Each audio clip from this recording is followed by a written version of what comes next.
महाअष्टमी पर्व शक्ति स्वरूपा महाकालीको पूजा गरी मनाइँदै काठमाडौँ उपत्यका लगायतका शक्तिपीठहरूमा बिहानैदेखि भक्तजनको घुइँचो। भिजिट नेपाल दर्शकलाई सहयोग गर्न गैर आवासीय नेपालीलाई पर्यटन मन्त्री श्रेष्ठको आग्रह। विदेशमा रहेका नेपालीले आफ्नो ज्ञान, सिप, प्रविधि र लगानी गरेर मुलुकलाई सहयोग गर्नुपर्नेमा जोड़। ब्राजिलमा राष्ट्रपति निर्वाचनको दोस्रो चरणमा विपक्षी नेता लुला र राष्ट्रपति बोल्सोनारो बीच प्रतिस्पर्धा हुने, मतदान प्रक्रिया अझै चुनौतीपूर्ण हुने प्रक्षेपण। र ओमनमा जारी एसियन एमेच्योर चेस च्याम्पियनशीपमा नेपालका क्यान्डिडेट मास्टर कृष्ण थापाको अपराजित यात्रा कायमै। नमस्कार, कान्तिपुर डायरीका साथमा साथी असीम र म सन्तोष। समाचार अब विस्तारमा। महाअष्टमी पर्व शक्ति स्वरूपा महाकालीको पूजा गरी मनाइँदैछ। विशेष गरी आज शक्ति स्वरूपा महाकाली, महालक्ष्मी र महासरस्वतीको पूजा गरी रातमा कालरात्रि गर्ने प्रचलन छ। आज दशैं घर, कोत लगायतका विभिन्न शक्तिपीठमा पशु बलि दी, दुर्गा सप्तशती र देवी स्तोत्र पाठ गर्ने चलन छ। राति कालरात्रिको रूपमा पशु बलिको विधि र पूजा आजा सहित मनाउने गरिन्छ। पशु बलि नचढाउनेहरूले भने आज पूजा कोठामा काँक्रो, घिरौला, कुबिन्डो, मुला र नरिवल आदि बलि चढ़ाई पूजाआजा गर्ने गर्दछन्। काठमाडौँको बसन्तपुर स्थित हनुमान ढोका दशैं घरमा बोका र राँगाको बलिसहित कालरात्रि पूजा गर्ने गरिन्छ।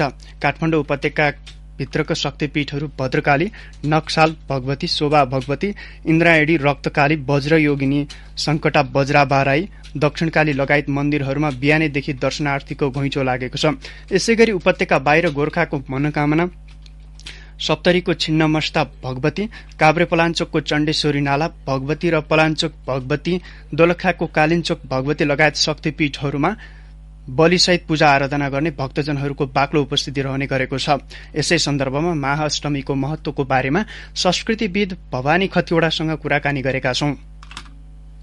अष्टमी विशेष गरेर सिद्धिदात्रीको पूजा गर्नुभन्दा पहिले महागौरी भगवतीको पूजा गर्ने यो अत्यन्तै ठूलो महत्वपूर्ण पर्व हो। महागौरी भगवतीको आराधना गर्नाले सम्पूर्ण ऐश्वर्य, विद्या, आयु र विभिन्न किसिमका सिद्धिहरू पनि प्राप्त हुन्छन् र जुन मनुष्यले आफ्ना मनमा जस्तो जस्तो कल्पना गरेर भगवतीको आराधना गर्दछ ती सम्पूर्ण संकल्पहरू, सम्पूर्ण इच्छा, आकांक्षा, अभिलाषाहरू पूर्ण हुन्छन् भन्ने शास्त्रीय मर्यादा छ र यही मर्यादामा रहेर हामीहरू आज भगवती जगदम्बा जगतजननी भगवतीको पूजा गरिरहेका छौं, आराधना गरिरहेका छौं र सबैले सम्पूर्ण प्राणी मात्रलाई आफ्ना हृदय रूपी आकाशमा रहेर आँखालाई देख्ने शक्ति, कानलाई सुन्ने शक्ति, वाणीलाई बोल्ने शक्ति, मनलाई संकल्प विकल्प गर्ने, बुद्धिलाई निश्चय गर्ने, चित्तलाई चिन्तन गर्ने शक्तिको आवश्यकता पर्दछ। त्यो सम्पूर्ण आवश्यकता पूरा गर्ने भगवती जगदम्बा जगत जननीको आराधना गर्ने दिन हो। कालरात्रि किन गरिन्छ? कालरात्रि भनेको चाहिँ जम्मा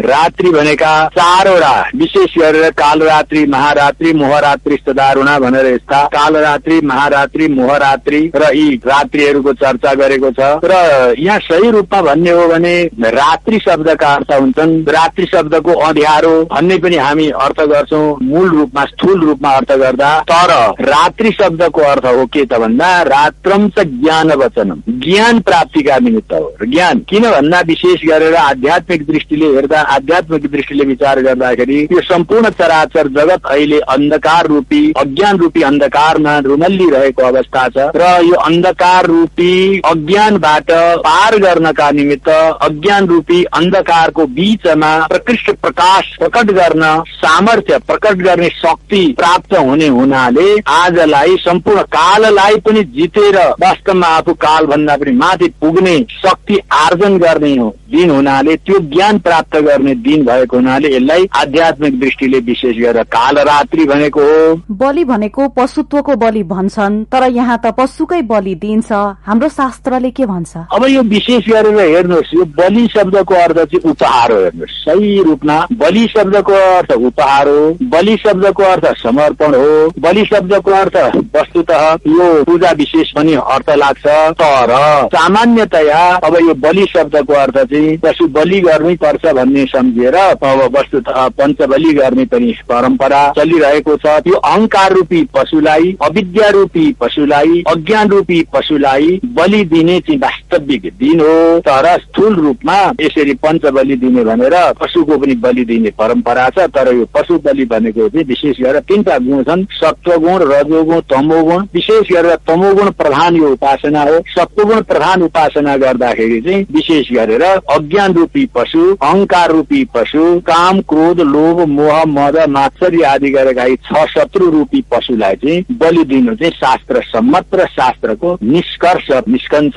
तर अब यो निष्कर्ष निकाल्नका लागि अलिकति शास्त्रको गहन अध्ययन गर्नुपर्दछ, गहन चिन्तन गर्नुपर्दछ। र त्यस कारणले यो गहन चिन्तन र गहन अध्ययनको अभावले गर्दाखेरि पशु शब्दको अर्थ सामान्य बोका आदि नै सम्झिएर पशुलाई बलि दिने परम्परा छ। यो अलिकति सही रूपमा शास्त्रको मर्ममा उभिएको परम्परा चाहिँ यो होइन। तैपनि लोकमा यो चलन छ, यसलाई बिस्तार बिस्तार संशोधन गर्दै लानु पर्दछ भन्ने मेरो राय हो। सुगौली सन्धिपछि नागरिक गढीबाट इलामको माइस्थान सारेको ऐतिहासिक युद्धकालीन तोप इलाममा आइतबार पुनर्स्थापना गरिएको छ।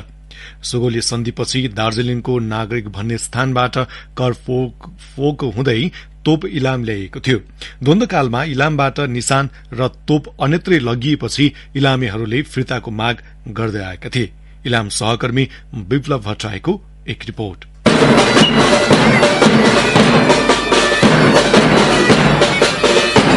दशैंको अवसरमा मुलुकभरका शक्तिपीठमा धूमधाम धार्मिक अनुष्ठान चलिरहेको छ। यही सन्दर्भमा इलाममा भने दशैंको रौनकसँगै फूलपातीको अवसर थप उत्सवमय बन्यो। ऐतिहासिक, धार्मिक र पर्यटकीय महत्वको निशान र तोप इलाममा स्थापित भएसँगै स्थानीयले विभिन्न झाँकीसहित बजार परिक्रमा गर्दै खुशी साटे।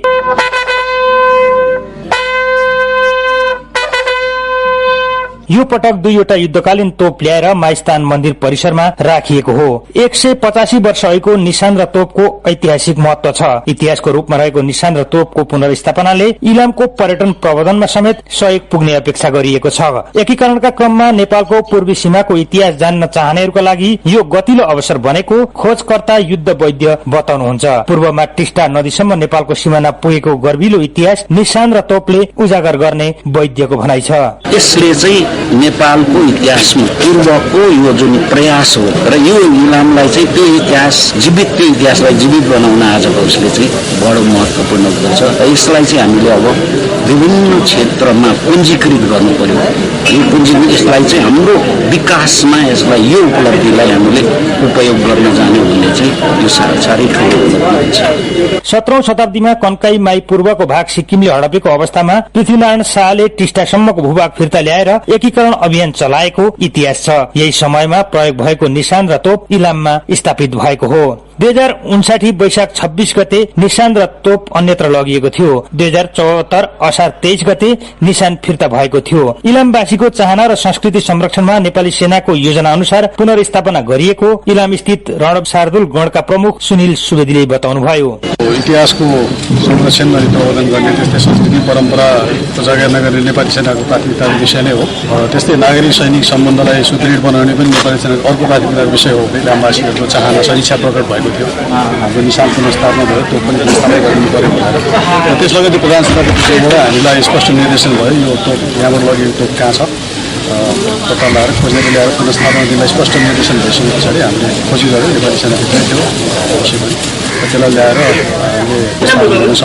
विक्रम सम्वत 1872 को सुगौली सन्धिपछि भारतको नागरिक गढीबाट नेपाली सेनाले निशान र तोपसँगै सैनिक टुकुडी प्रथम पटक सूर्योदय नगरपालिका स्थित पूर्णे डाँडा सारिएको थियो। सैनिक बस्ने गढी त्यसपछि माई जोगमाईको नामसालिङ हुँदै इलाम नगरपालिकाको माइस्थानमा स्थापना भएको थियो। त्यसबेला यहाँ मन्दिर थिएन। सेनाले विक्रम सम्वत 1880 मा यहाँ मन्दिर निर्माण गरेको इतिहास छ। सेनाले आफ्नो पल्टन गणको सरुवासँगै निशान लैजाने गरिए पनि इलाममा त्यसपछि फेरिएका रहेका गणहरूले श्रीनाथको निशान र तोप लगेका थिएनन्। नेपालको सिमाना पूर्वमा टिस्टासम्म पुगेको प्रमाणको रूपमा रहेको निशान र तोप फर्काउन नेपाली सेनासँगै इलाम नगरपालिका र इलामवासीले अगुवाई गरेका हुन्। पुरातात्विक हिसाबले महत्वपूर्ण रहेको माइस्तान क्षेत्रमा निशानसँगै तोप स्थापनाले इलामको सांस्कृतिक महत्व बढाएको इलाम नगरपालिकाका प्रमुख केदार थापा बताउनुहुन्छ।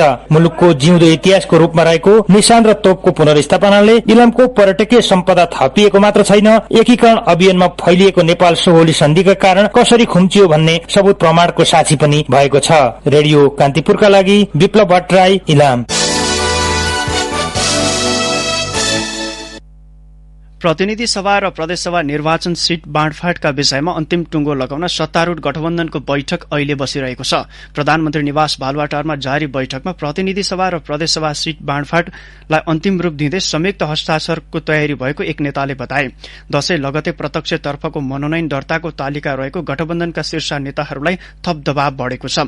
गठबन्धनमा मध्य प्रदेशमा सहमति जुट्न सकेको छैन। प्रतिनिधि सभाको लागि अधिकांश निर्वाचन क्षेत्रमा सहमति भए पनि मध्य प्रदेश कांग्रेस र जसपाले बढ़ी सीट दावी गरेपछि समस्या भएको हो।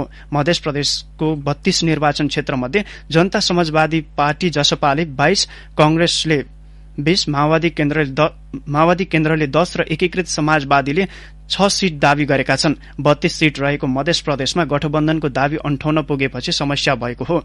मध्य प्रदेशमा कांग्रेस र जसपा आफ्नो दावीबाट पछि हटेका छैनन्। गठबन्धनमा सहमति हुन नसकेपछि जसपाले अन्य दलसँग पनि तालमेलको विकल्पसहित छलफल अघि बढ़ाएको छ।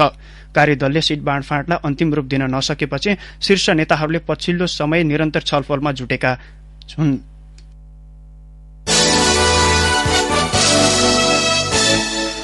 आगामी 2023 देखि एक दशकलाई भिजिट नेपाल दशकका रूपमा मनाउने पर्यटन मन्त्री जीवनराम श्रेष्ठले बताउनु भएको छ।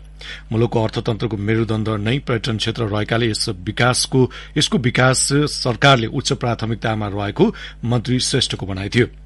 अन्तर्राष्ट्रिय नागरिक उड्डयन संगठन आइकाओको सम्मेलनमा सहभागी हुन क्यानाडा भ्रमणमा रहनुभएका श्रेष्ठले नेपाली समुदायले आयोजना गरेको कार्यक्रममा बोल्दै मुलुकका लागि आगामी दशक निकै महत्वपूर्ण रहेको बताउनु भएको छ। विदेशमा रहेका हरेक नेपालीले एकजना मात्रै विदेशीलाई नेपाल भ्रमणमा पठाउन सके निकै ठूलो योगदान पुग्ने श्रेष्ठको भनाइ थियो।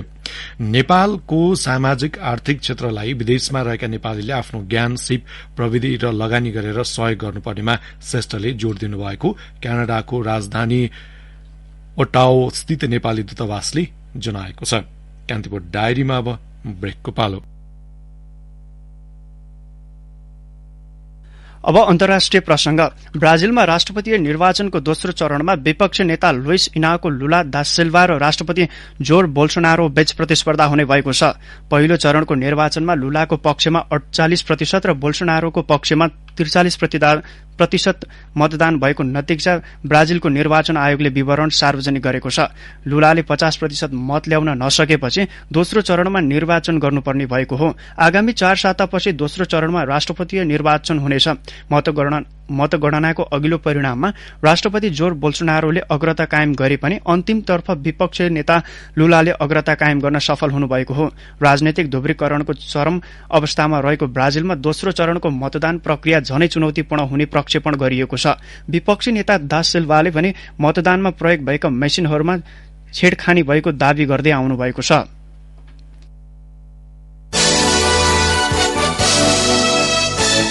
अब एउटा खेल प्रसंग। नेपालका क्यान्डिडेट मास्टर कृष्ण थापाले वुमनमा जारी एसियन एमेच्योर चेस च्याम्पियनशीपमा अपराजित यात्रा कायम राखेका छन्।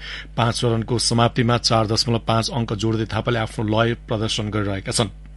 डिफेन्ड च्याम्पियन समेत रहेका थापाले चौथो चरणमा आफूभन्दा कम वरीयताका भारतीय मधुसूदन केआरसँग बराबरीमा रोकिए। गए राति सम्पन्न 5औं चरणमा दोस्रो वरीयताका लेबनानी खेलाड़ी मासुरानी महमुदलाई थापाले हराए। आजै हुने 6औं चरणको खेलमा थापाले दोस्रो बोर्डका इरानका महमुदी एम सदिकसँग प्रतिस्पर्धा गर्ने भएका छन्। हौस् यिनै प्रसंगसँगै कान्तिपुर डायरी अहिलेलाई यति नै। 4 बजे हामी हेल्थ एण्ड एजुकेशन डायरीका साथमा उपस्थित हुनेछौं। साथी असीम र म सन्तोष बिदा हुन्छौं। नमस्कार।